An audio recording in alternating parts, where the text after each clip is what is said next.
مسیح موعود علیہ السلام کی بعثت سے پہلے کا واقعہ ہے کہ خاندانی جائیداد کے متعلق ایک مقدمہ تھا، اس مکان کے چبوترے کے متعلق جس میں آج کل صدر انجمن کے دفاتر ہیں.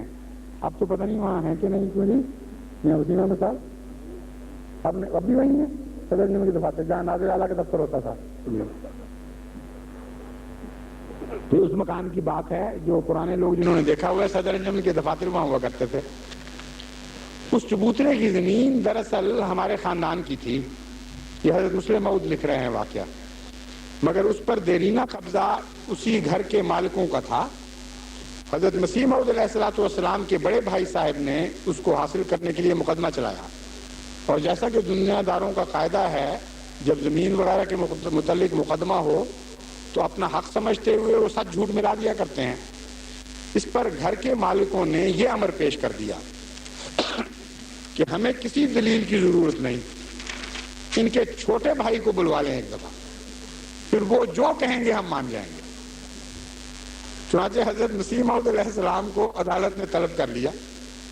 جب آپ سے پوچھا گیا کہ کیا آپ ان لوگوں کو اس رستے سے آتے جاتے اور اس پر بیٹھتے دیکھ رہے ہیں کچھ عرصے سے، تو آپ نے فرمایا کہ ہاں یہ تو میں دیکھتا ہوں.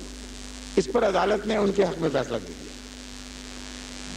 تو قرآن کریم نے جو 3 باتیں بیان فرمائیں، یہ ایسی تعلیم نہیں ہے جو فرضی ہے. جو خدا والے ہیں، جن کو اسلام سے سچی محبت ہے، قدروں کو زندہ کرنے کے لیے پیدا کیے گئے ہیں، انہوں نے عملاً سچ کر دکھایا ہے.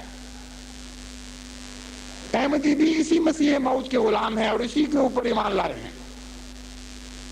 تجدید بیعت کی ہے اس کے ہاتھ پر، اور حضرت محمد مصطفیٰ صلی اللہ علیہ وآلہ وسلم سے جو وعدے کیے تھے ان کو دہرایا ہے آپ کے اس کامل غلام کے ہاتھوں کے اوپر.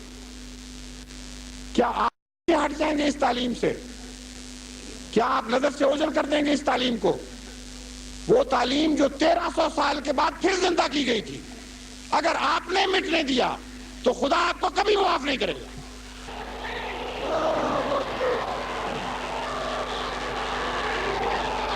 اپنے حقوق مٹتے ہیں تو مٹنے دیجیے، اپنی جائیدادیں چھنتی ہیں تو چھننے دیجیے.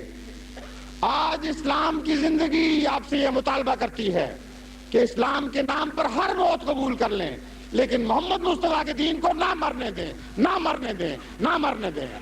خدا آپ کے ساتھ ہو، خدا آپ کے ساتھ ہو، اور ہمیشہ اسلام کے لیے ہر قربانی پیش کرنے کی توفیق عطا فرمائے.